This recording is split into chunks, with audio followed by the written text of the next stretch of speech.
Hello friends, సంసారం ఒక సాగరం రెండో ఎపిసోడ్లోకి వెళ్ళిపోదాము. రచించిన వారు మీనా గారు. సీతమ్మ మనసు ఏదేదో ఆలోచిస్తుంది. అసలు కూతురికి పెళ్లి చేయడం అంటేనే కన్నతల్లి గుండెల్లో అనుమానాల రైలు బండి పరిగెత్తినట్టు ఉంటుంది. అది తండ్రి అస్సలు పట్టించుకొని వాడు.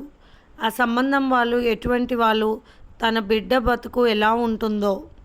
9 నెలలు మోసి కని కడుపులో పెట్టుకుని పెంచుకున్న బిడ్డను నమ్మకంగా మరొక ఇంటికి పంపడం అంటే మామూలు విషయం కాదు కదా. అన్నీ తెలిసిన వారికి ఎన్నో భయాలు ఉంటాయి. కానీ ప్రస్తుతం తన ఇంటిపైన పడ్డ డేగల కళ్ళు నీడకు భయపడిన సీతమ్మ మనసు మరింత అల్లకోలంగా ఉంది. కూతుర్ని చూసుకుంటూ చిన్న బిడ్డ 14 సంవత్సరాల నిండి నెల కూడా కాలేదు. పసిముఖానికి పసుపు పూసి పసుపు తాడు మెడలో వేయడం అంటే చెంగున ఆడుకునే లేగదూడను కట్టుతాడుతో కట్టివేయడం అంత బాధ అని తెలిసిన మనసు సీతమ్మది. గుండెల్లో బడాబగ్ని రగిలిపోతున్న కళ్ళల్లో కన్నీటి అల్లలు సుడులు తిరుగుతున్న పైకి నవ్వుతూ కనిపిస్తుంది మహా ఇల్లాలు సీతమ్మ. అన్నీ తెలిసిన గౌరమ్మ మనసులో అనుకుంది. పక్కింటి గౌరమ్మ అన్నీ సర్దుతూ ఉంది. తడబడుతున్న సీతమ్మను అన్నీ నేను చూసుకుంటాను, భయం లేదు అని చెప్పింది. ఎంత ధనం ఉన్నా అవసరానికి అలాంటి ఓదార్పు మాట అనే వారి తోడు ఉంటే దానికన్నా గొప్ప కాదు. పెళ్ళికొడుకు పీటల మీద కూర్చున్నాడు. సీతమ్మ పెళ్ళికొడుకుని చూసి మళ్ళీ అతని వైపు చూడలేదు. నా బంగారు తల్లిని, నా వరాల మూటను నీ చేతుల్లో పెడుతున్నాను, కనీసం దాని కంట్లో నీళ్ళు రాకుండా చూడు చాలు అని మనసులోనే బాధపడుతుంది సీతమ్మ. జాహ్నవి తనకు కొన్న కాలపట్టీలందరికీ చూపిస్తుంది నవ్వుతూ. గల్గల్ మంటున్నాయి అంటూ నడిచి చూపిస్తూ నవ్వుతుంది. ఆమె చుట్టూ ఉన్న పేరెంటాలు ముచ్చటగా చూస్తున్నారు. చాలామంది తమ పిల్లలను తీసుకురాలేదు. ఈ వయసులో పెళ్ళి ఎందుకన్న ఉద్దేశం వాళ్ళది. 1986 వచ్చేసరికి చాలా మార్పు వచ్చి పెళ్ళిళ్ళు 18 సంవత్సరాలు దాటాకే చేసేవాళ్ళు.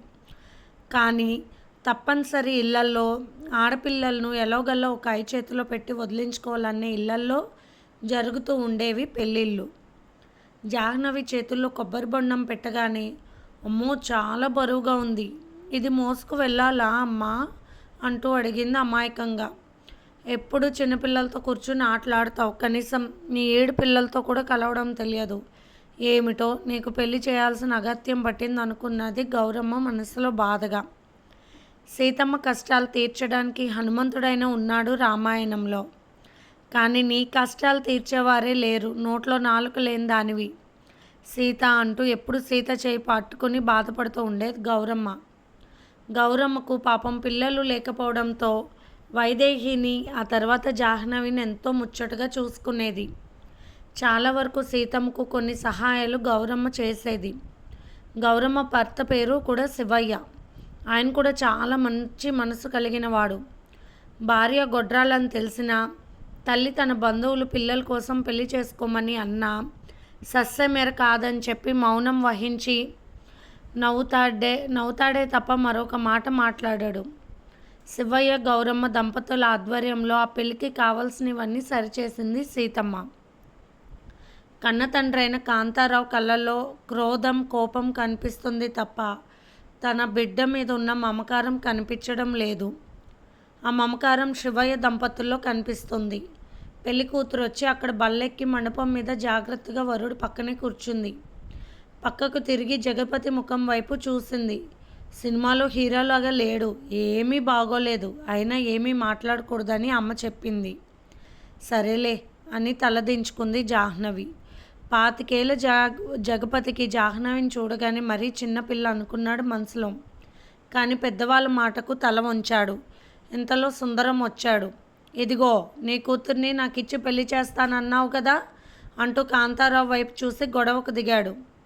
అక్కడ నిలబడ్డ ఊరి పెద్ద బలరామయ్య గారు, నోర్మై తొత్తు నా కొడక, ఎవడివిరా నువ్వు, నీ కులం గుత్రం ఏమిటి అని కోపంగా మాట్లాడగానే ఆయన పక్కనున్న పెద్దలు నలుగురు మర్యాదగా ఇక్కడి నుంచి వెళ్ళు, లేకుంటే కాలు విరిగిపోతాయి, ఎంత ధైర్యం నీకు, ఊరి పెద్దగారి ముందే అలా రెచ్చిపోతున్నావు, ఒక కర్ర తీసుకురావడం నీకు చేతనైతే ఇక్కడ మనిషికి ఒక కర్ర ఉంది చేతిలో, చెమడలు ఒలుస్తాము, నీ అక్క అంటే అది వేరే విషయం, అది ఈ ఇంటి పెద్ద చూసుకుంటాడు, కానీ శుభము అంటూ పెద్ద మనుషుల మధ్య జరుగుతున్న పెళ్ళిని ఆపడానికి నువ్వెవడివిరా, లగ్నాలు పెట్టుకున్నప్పుడు రాలేదే, అప్పుడే చెప్పేవాళ్ళం అంటూ కర్ర తీసుకుని లేచారు గరటయ్య గారు.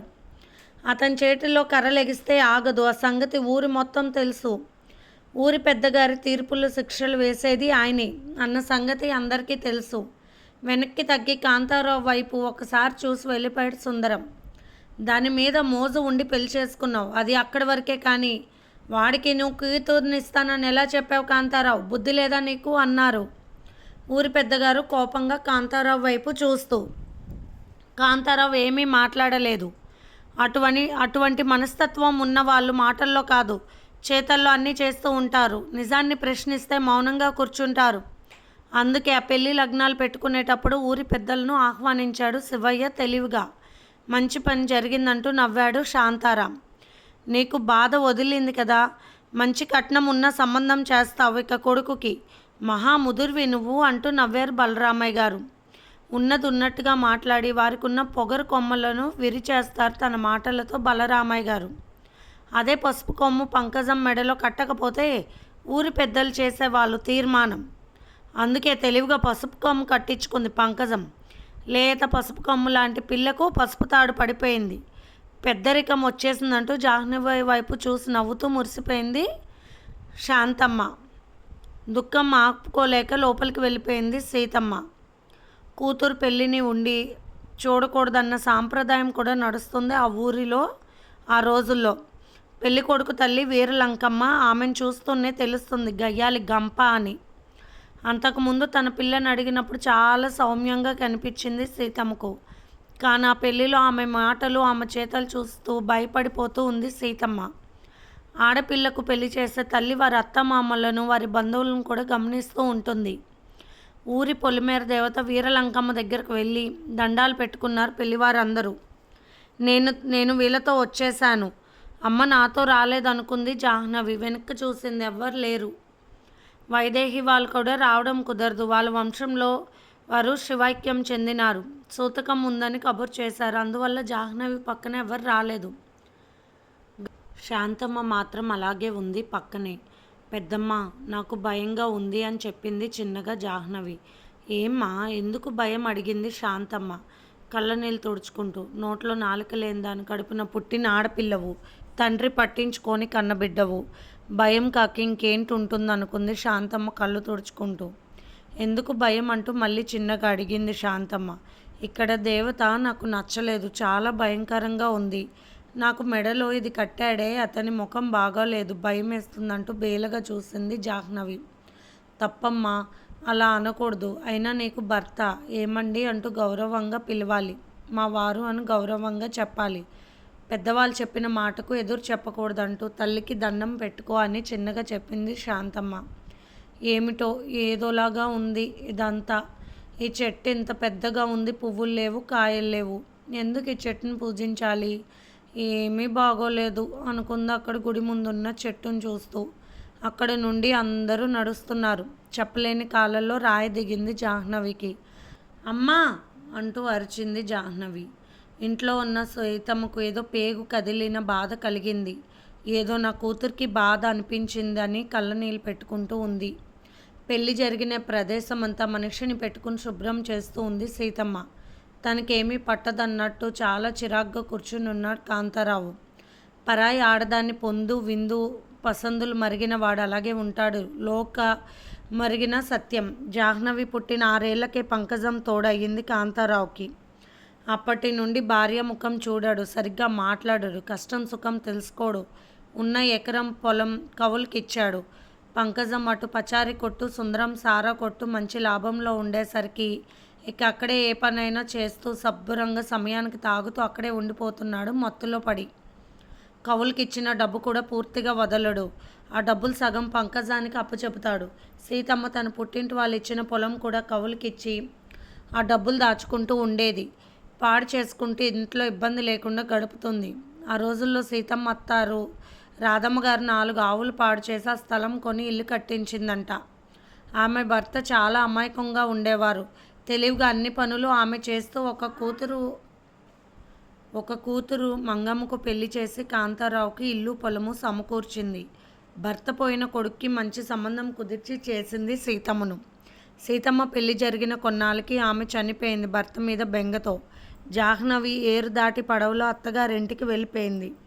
శివయ్య, గౌరమ్మ వాళ్ళ జంట వెళ్ళారు అమ్మాయి వెనకాల. అక్కడ దించి అమ్మాయిని వెంటనే వచ్చేశారు. భోజనాలు చేసి వెళ్ళండి అని కూడా అనలేదు వీరలంకమ్మ. అత్తగారు చాలా గడుసుది, ఈ చిన్నపిల్ల ఇంట్లో ఎలా తట్టుకుంటుందో అని పడవలో కూర్చున్న భర్తకు చెప్పి కళ్ళు తుడుచుకుంది గౌరమ్మ. మన చేతుల్లో ఏదీ లేదు, అంతా చేసేది ఆ పరమేశ్వరుడే. వాడి లెక్కాసారం ఎలా ఉందో అలా జరిగిపోవాల్సిందే, మనమేట అనుకునేది ఉండదు గౌరమ్మ అంటూ నవ్వేశాడు శివయ్య. ప్రతిదానికి నవ్వుతావు, ఏది పట్టించుకోవు, మనకైనా పిల్లలు ఉండేవాళ్ళు కదా, ఇంకొక పెళ్ళి నువ్వు చేసుకుంటే అంటూ అడిగింది గౌరమ్మ. నా లోపల ఉన్న పరమేశ్వరుడు వద్దు అని చెప్పిండు, నాకు ఒక గౌరీ ఉన్నట్లు నీకు ఒక గౌరీ సాలు అన్నాడు అంటూ నవ్వాడు శివయ్య.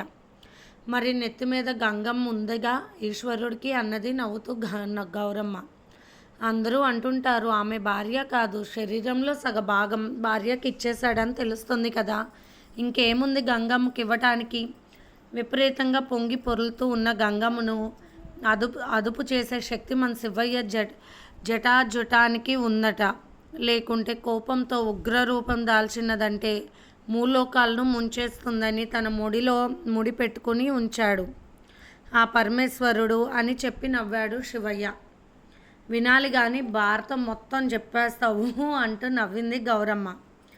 అంతెందుకు, గౌరీ ఉన్నట్టుండి నీరు పెరిగిపోయి ఉధృతంగా పడవ మునిగిపోతే ఇద్దరం గంగలో పడి మునిగిపోతాం. అప్పుడు శివ అంటే శివుడు ఏం చేస్తాడు, పడింది గంగలో కదా అని గంగను అడుగు అంటాడా అని నవ్వేశాడు శివయ్య. అప్పుడే అనుకోకుండా పోటు మీద ఉండి కాసేపు పడవను ఆపాడు పడవ నడిపేవాడు. వామ్మో, ఏమి నోరయ్యది, అన్నావో లేదో మునిగిపోయే సమస్య వచ్చి పడిందంటూ భయపడిపోయింది గౌరమ్మ. నన్ను పట్టుకోవే, అంతకీ మునిగిపోయే సమస్య వచ్చి పడిందంటూ భయపడిపోయింది గౌరమ్మ. నన్ను పట్టుకోవే, అంతకీ మునిగిపోతే నీ పైట చెంగు పట్టుకుని నేను కూడా ఈదుతాను అంటూ నవ్వుతూ ఉన్న భర్తను చూసి గుండెల మీద చెయ్యి పెట్టుకుని భయపడిపోతూ శివుడికి దండం పెట్టుకుంటూ ఉంది గౌరమ్మ. పోటు తగ్గాలి, మేము ఏరు సక్రమంగా దాటాలి అని దండం పెట్టుకుంటూ ఉంది. జగపతితో కలిసి అత్తగారింటికి చేరింది జాహ్నవి. అక్కడ అమ్మలక్కల పేర్లు అడిగారు. జగపతి చెప్పాడు. జాహ్నవిని అడగగానే గొప్పగా ఆమె భర్త పేరు విన్నది గుర్తుపెట్టుకుని నేను జగపతి వచ్చామని చెప్పింది. అమాయకంతో ఎలా మాట్లాడో తెలియని జాహ్నవి అలా చెప్పింది. తోటికోడలు అంజమ్మకు కోపం వచ్చింది. తమ వైపు బంధువుల పిల్లని మరిదికి చేసుకోవాలనుకుంది. అత్త రాకాసి మహా తల్లిని తీసుకువచ్చింది. చాలా రంగుగా ఉంది, అందంగా ఉంది, గర్వం. అందుకే జగపతి నేను వచ్చామని భయం లేకుండా చెప్పింది అనుకుంది. మూతి 3 వంకరలు తిప్పుకొని ఆ మాటలు తీసుకెళ్ళి అత్తగారు వీరలంకమ్మకు చెప్పింది. ఏదన్నా ఒక మాట చెప్తే దాన్ని చిలువలు పలవలు చేసుకుని చెప్పడం కొన్ని ఇళ్లల్లో ఆచారంగా ఉంటుంది. దానికి ఎంత పొగురో అలా నా కొడుకు పేరు చెబుతుందా, దానికి మామూలుగా ఉండదు అని కోపంతో ఊగిపోయింది వీరలంకమ్మ. అంజమ్మ భర్త శేషగిరికి అమాయకురాలు దొరికింది. ఇక వీళ్ళు ఇష్టం అనుకున్నాడు మనసులో బాధగా. అంజమ్మ మిరపకాయలు గొట్టు తగిలినంత విసవిసలాడిపోతూ ఉంది. జాహ్నవిని చూడలేకపోతుంది. సాలే రుసరుసలైన అంత చిన్న పిల్లని ఇంట్లోకి ఎలా వచ్చారు వీళ్ళు, పెళ్ళికి వస్తానంటే వద్దని చెప్పారు, ఆడపెత్తనం తగిలేయి అని తిట్టుకుంటూ వెళ్ళబోయాడు శేషగిరి. అరే శేషు, పొలం పనులు ఉన్నాయి, అటు ఇటు ఆలోచనలు చేయకుండా అక్కడికి పో అంటూ పెద్దగా అరిచి చెప్పింది వీరలంకమ్మ. ఆమె మాట ఆ సందు చివరి వరకు వినపడే అంత గట్టిగా మాట్లాడుతుంది. ఆ మాట వినగానే జాహ్నవికి భయం పట్టుకుంది. సీతమ్మ ఎంతో సౌమ్యంగా మాట్లాడుతుంది. ఇక గౌరమ్మ పెద్దమ్మ కూడా ఎంతో మంచిగా మాట్లాడుతుంది. నాన్న అసలు మాట్లాడాడు. ఏం చేయాలో తెలియక అలాగే నిలబడి దేవుడి పటాలు తగిలించిన చోట పటాల వైపే చూస్తూ ఉంది భయంగా జాహ్నవి. మొత్తం ఉన్న దేవుళ్ళ పటాలన్నీ అక్కడే తగిలించి ఉన్నాయి. ఏమిటో ఆ ఇల్లు చాలా భయంకరంగా ఉంది. ఇంత శుభ్రంగా అనిపించలేదు జాహ్నవికి. ఎక్కడికక్కడే బట్టలు కుక్కలకు వేలాడి తీసి ఉన్నాయి. వంటగది చూస్తే ఆశ్చర్యం వేసింది. అదేమిటి, పుల్లల పొయ్యి, ఇంకా ఏవేవో 2-3 పుల్లల పొయ్యిలు ఉన్నాయి. ఇది ఫ్రెండ్స్ ఇవాల్టి ఎపిసోడ్. రేపు మళ్ళీ కలుద్దాము. బాయ్.